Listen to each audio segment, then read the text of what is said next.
Imagínate por un momento que eres una joven recién casada llamada Isabel, apenas con 15 inviernos de vida. Parada en el umbral de una cabaña de piedra, en el año 1347, un nuevo esposo, Rodrigo, se acerca al lecho matrimonial, a los juncos bajo. Tus pies descalzos crujen con cada paso nervioso. La luz de las velas parpadea sobre su rostro curtido. Tiene casi el doble de tu edad, elegido por tu padre a cambio de 3 cerdos y media hectárea de cebada. Tus manos tiemblan mientras sostienes la tosca túnica de lana que tu madre cosió para esta noche, la misma que ella usó, y su madre antes que ella. A través de las delgadas paredes, puedes escuchar a sus amigos afuera, borrachos de cerveza, gritando alientos vulgares y golpeando ollas con cucharas de madera. No se irán hasta escuchar la prueba de la consumación. Tu respiración se entrecorta mientras los dedos callosos de Rodrigo alcanzan el cordón de cuero en tu garganta, y te preguntas si las advertencias susurradas de tu madre sobre los deberes conyugales podrían prepararte para lo que está a punto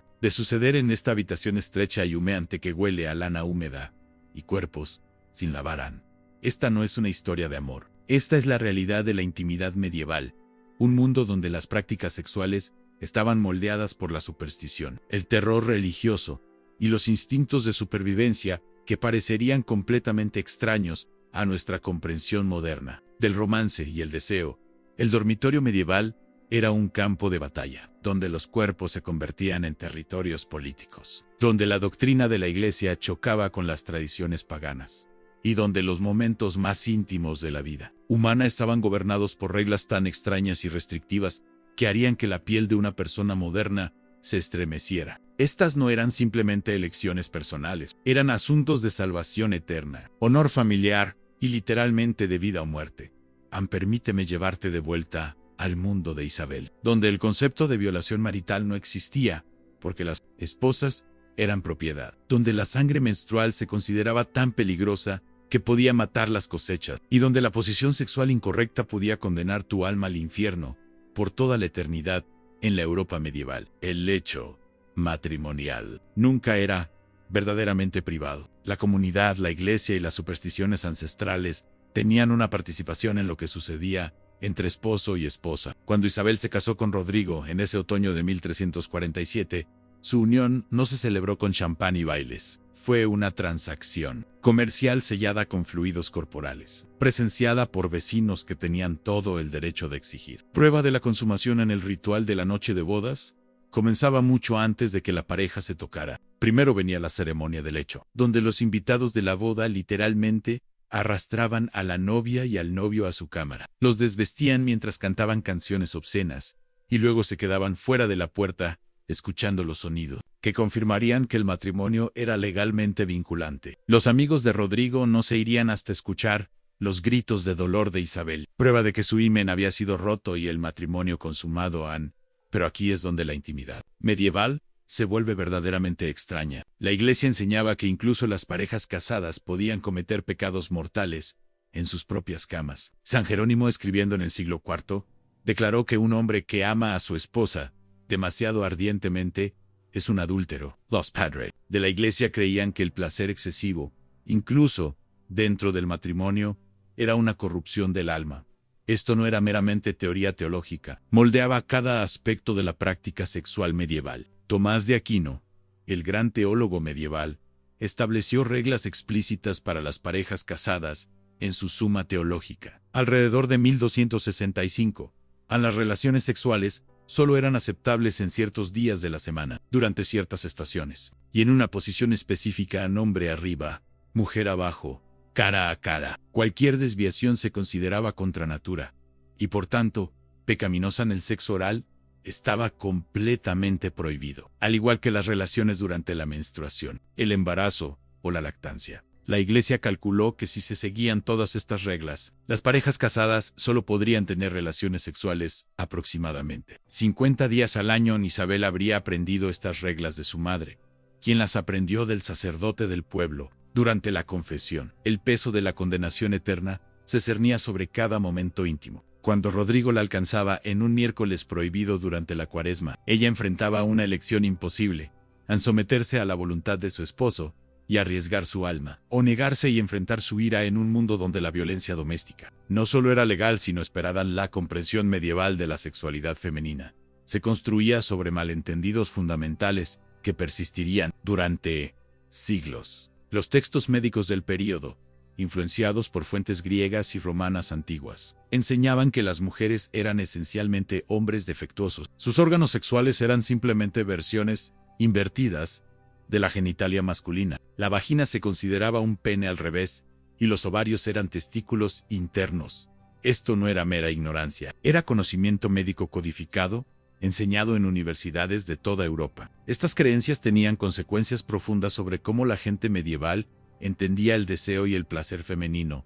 El médico Constantino, el africano, escribiendo en el siglo XI, afirmó que las mujeres experimentaban el placer sexual de manera diferente a los hombres. Requerían estimulación prolongada y múltiples clímax para concebir. Esto llevó a la extraña creencia médica de que la violación no podía resultar en embarazo, porque la mujer no podía alcanzar el placer necesario. Si una mujer quedaba embarazada después de una agresión sexual, las cortes medievales a menudo lo tomaban como evidencia de que había disfrutado la experiencia y por tanto era parcialmente responsable a la madre de Isabel. Podría haberle advertido sobre el útero errante, una condición que los médicos medievales creían que podía causar histeria, locura e incluso muerte. Pensaban que el útero podía literalmente moverse dentro del cuerpo de una mujer, viajando hacia arriba para estrangular su corazón, o hacia abajo para escapar por su vagina. Los tratamientos incluían fumigar la vagina con olores agradables, para atraer al útero de vuelta a su lugar, o aplicar sustancias malolientes a la nariz, para empujarlo hacia abajo. En el periodo medieval, heredó una compleja red de creencias sobre fertilidad de las tradiciones paganas que la Iglesia nunca logró erradicar completamente. Las mujeres sabias del pueblo, a menudo marcadas como brujas por generaciones posteriores, mantuvieron un conocimiento subterráneo de hierbas, rituales y prácticas diseñadas para fomentar la concepción, prevenir el embarazo o asegurar el nacimiento de niños varones. En los bosques que rodeaban el pueblo de Isabel, las mujeres recolectarían plantas específicas bajo la luna llena. El poleo y la tanaceto se preparaban en tés que podían prevenir el embarazo, aunque la dosis entre anticoncepción y muerte era peligrosamente delgada. La raíz de mandrágora, con forma de figura humana, se creía que aumentaba la fertilidad cuando se usaba como amuleto contra la piel. La raíz era tan valiosa que las versiones falsificadas hechas de Bryonia tallada eran comunes en los mercados medievales en Tours. La Iglesia oficialmente condenaba estas prácticas como brujería, pero incluso los cristianos devotos no podían abandonarlas completamente. La línea entre medicina popular y magia era imposiblemente borrosa. Una mujer podría rezar a Santa Margarita por un parto seguro, mientras simultáneamente enterraba un pedazo de placenta bajo su umbral para asegurar fertilidad. Fuchs podría usar un crucifijo en la iglesia mientras escondía un pedazo de ámbar entre sus pechos para prevenir abortos espontáneos. A la anticoncepción medieval era una mezcla peligrosa de superstición, veneno y desesperación. Las mujeres a saltar hacia atrás 7 veces después del coito para prevenir la concepción, o a beber vino mezclado con abejas molidas. Más peligrosas eran las pociones hechas de mercurio, plomo y otras sustancias tóxicas que a menudo mataban a la mujer junto con cualquier embarazo. Potenciales. Las consecuencias del embarazo no deseado eran severas. En un mundo sin anticoncepción confiable, las mujeres enfrentaban la amenaza constante de muerte en el parto. Las tasas de mortalidad materna eran asombrosas. Una de cada 3 mujeres moría durante o poco después del parto. Para las mujeres solteras, el embarazo a menudo significaba destrucción social, exilio o muerte. La práctica del infanticidio, aunque oficialmente condenada, era ampliamente entendida como el último recurso de una mujer desesperada. A las negociaciones matrimoniales medievales se conducían como campañas militares con los cuerpos como el principal campo de batalla. Cuando el padre de Isabel arregló su matrimonio con Rodrigo, su virginidad era literalmente su dote, más valiosa que cualquier oro o ganado que pudiera ofrecer. El himen se convirtió en una moneda de honor intercambiada entre familias como prueba de la pureza de su hija y su propia reputación. La noche de bodas no se trataba solo de consumación, se trataba de verificación pública de la virginidad de la novia. Las sábanas ensangrentadas se mostrarían a la multitud reunida como prueba de que el matrimonio era legítimo. Si no aparecía sangre, la novia podría ser devuelta a su familia, en desgracia, marcada como prostituta o incluso asesinada por fraude en la presión sobre las novias jóvenes, era enorme. Algunas se pincharían secretamente los dedos, o esconderían sangre de pollo para falsificar la evidencia que sus nuevas familias. La doctrina de consumación de la Iglesia creó sus propias prácticas extrañas. Un matrimonio no se consideraba legalmente vinculante hasta que hubiera ocurrido el coito, lo que significaba que probar o desprobar la consumación se convirtió en un asunto de investigación legal. Las cortes eclesiásticas examinarían tanto al esposo como a la esposa, entrevistándolos por separado sobre detalles íntimos de su noche de bodas. Inspeccionarían el cuerpo de la mujer buscando signos de penetración y cuestionarían a los vecinos sobre lo que habían escuchado a través de las paredes. Las posiciones sexuales medievales estaban estrictamente reguladas por la doctrina eclesiástica, pero la realidad era mucho más compleja. La posición del misionero no solo era preferida, era la única posición que no condenaría a tu alma al infierno. La Iglesia enseñaba que cualquier posición que pusiera a la mujer arriba era contra natura, porque violaba el orden natural de dominancia masculina. La penetración por detrás se consideraba bestial, vinculando la sexualidad humana con las prácticas de apareamiento animal. Sin embargo, la literatura medieval insinúa una realidad más compleja. Los fabliaux, cuentos cómicos obscenos populares, en la Francia medieval, describen encuentros sexuales que habrían escandalizado a las autoridades eclesiásticas. Estas historias, a menudo contadas por juglares viajeros en tabernas y plazas de mercado, revelan un mundo en sombras donde las parejas experimentaban con práctica prohibidas a pesar de la amenaza de condenación eterna.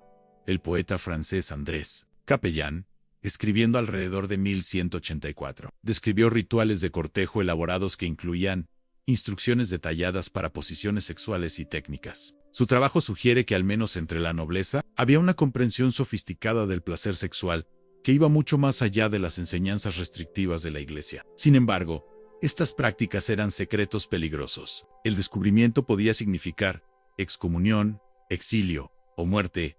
La gente medieval vivía aterrorizada de demonios sexuales, que se creía se alimentaban de humanos durante sus momentos más vulnerables. El súcubo e íncubo no eran meramente folclore, eran hechos médicos y teológicos aceptados. Las autoridades eclesiásticas enseñaban que estos demonios podían tomar forma humana para seducir a hombres y mujeres, robando su fuerza vital a través del coiton al súcubo. Un demonio femenino que seducía a los hombres se culpaba por las emisiones nocturnas, sueños sexuales y cualquier pensamiento sexual que ocurriera fuera del matrimonio. Los teólogos medievales desarrollaron teorías elaboradas sobre cómo operaban estos demonios. Creían que un demonio podía primero tomar forma femenina para recolectar semen de un hombre, luego transformarse en forma masculina para embarazar a una mujer con la semilla robada. Cualquier niño nacido de tal unión se creía que estaba maldito. Era demoníaco en el íncubo.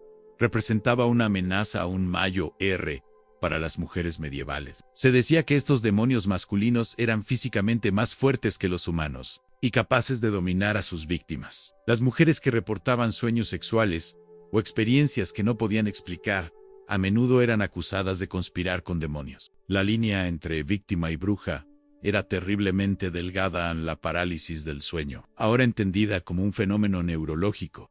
Se interpretaba como agresión sexual demoníaca, hombres y mujeres que despertaban sin poder moverse. A menudo, con la sensación de presión en el pecho, se creía que estaban bajo ataque demoníaco. La Iglesia prescribía rituales elaborados de exorcismo y purificación, pero muchas víctimas sospechosas eran quemadas como brujas. En su lugar, la comprensión medieval de la menstruación estaba enraizada en terror y superstición que persistiría durante siglos. Se creía que la sangre menstrual era veneno, tan tóxica que podía matar cosechas, avinagrar el vino y causar que los hombres perdieran su virilidad. El naturalista romano Plinio el Viejo, cuyas obras aún se estudiaban en universidades medievales, afirmó que la sangre menstrual podía enloquecer a los perros y causar que los cuchillos perdieran su filo en las mujeres durante sus ciclos mensuales. Se consideraban contaminantes peligrosas que debían ser aisladas de la sociedad normal. No podían entrar en iglesias, preparar comida o tocar objetos sagrados. En muchos pueblos, las mujeres menstruantes eran requeridas a vivir en chozas especiales fuera de la comunidad hasta que su sangrado se detuviera. La Iglesia enseñaba que la menstruación era el castigo de Dios por el pecado original de Eva, haciendo de cada ciclo mensual un recordatorio de la vergüenza femenina. La falta de comprensión sobre la menstruación creó prácticas médicas extrañas. Los médicos creían que la sangre menstrual, que no era expulsada apropiadamente del cuerpo, se acumularía y envenenarían a la mujer desde adentro. Prescribían sangrías, purgas y otros tratamientos peligrosos para equilibrar los humores femeninos. Algunos doctores recomendaban el coito como cura para desórdenes menstruales, creyendo que la semilla masculina podía neutralizar los efectos tóxicos de la sangre menstrual. A las mujeres medievales desarrollaron su propio conocimiento secreto sobre el manejo de sus ciclos. Usaban musgo, trapos de tela y piel de oveja como protección menstrual primitiva. Rastreaban sus ciclos por fases lunares y desarrollaron remedios herbales para aliviar calambres y regular su flujo. Este conocimiento se pasaba a través de generaciones de mujeres, cuidadosamente escondido de médicos masculinos y autoridades eclesiásticas que podrían condenarlo como brujería.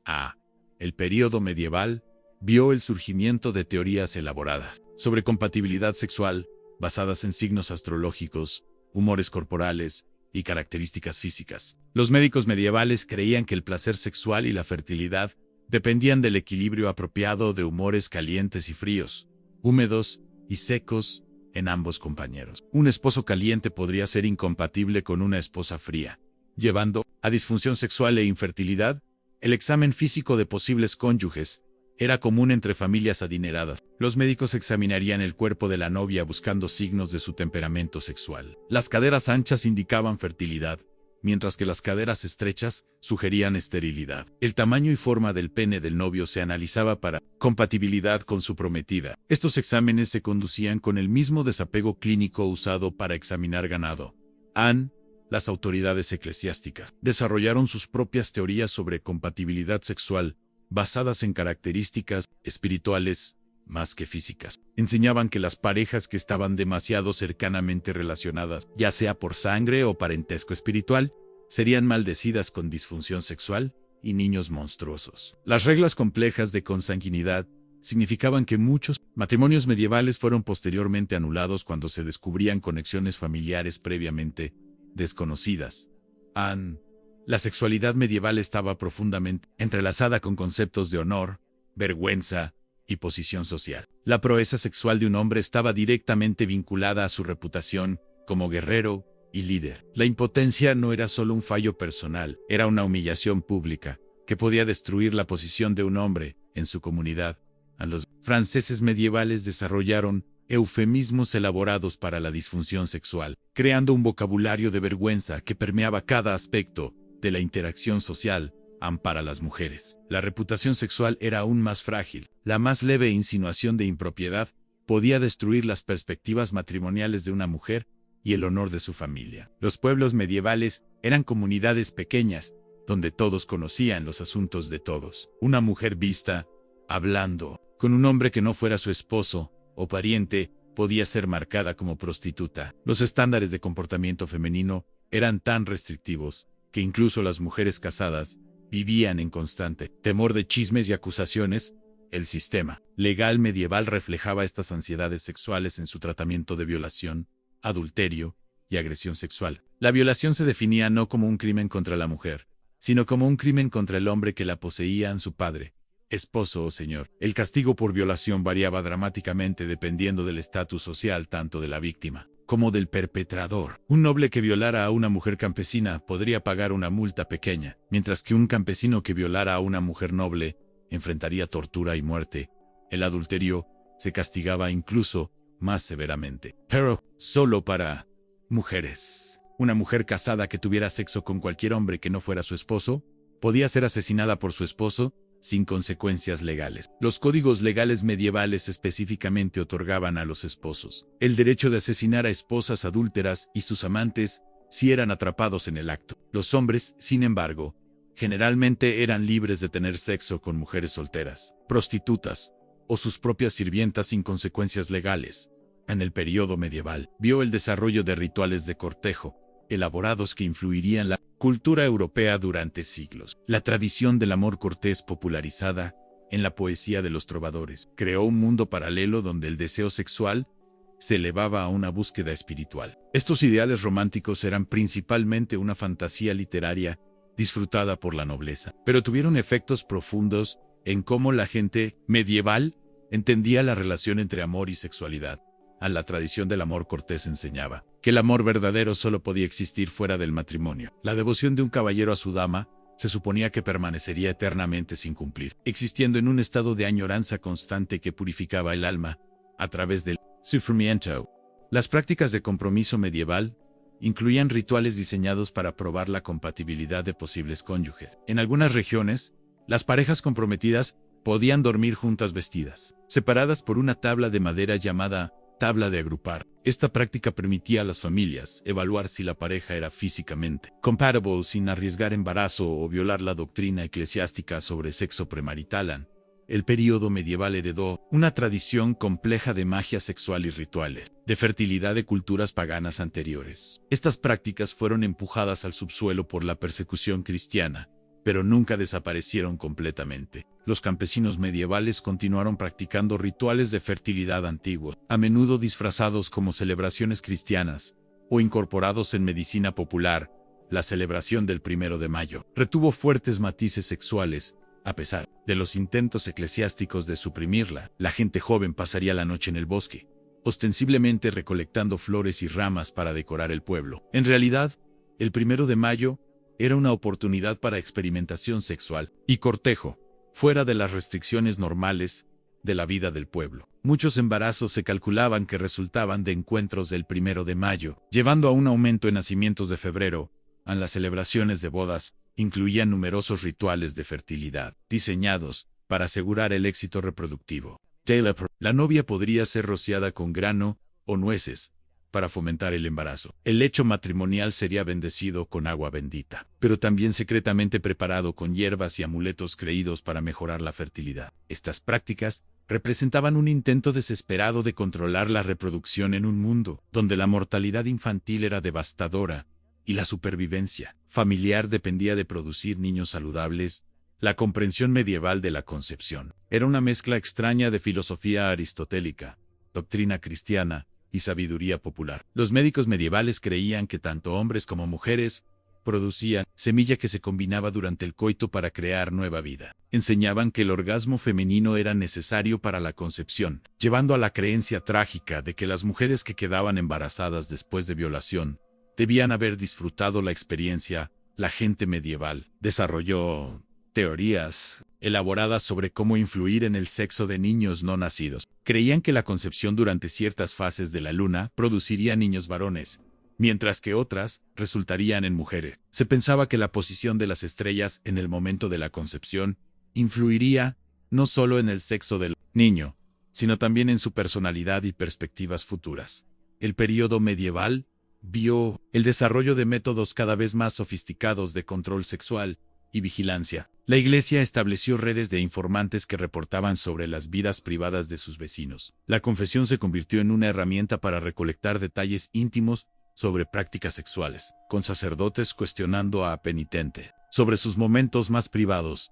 El surgimiento de la Inquisición en el siglo XIII trajo nuevos niveles de persecución sexual. Los sospechosos de herejía eran torturados para confesar no solo sus creencias religiosas, sino también sus prácticas.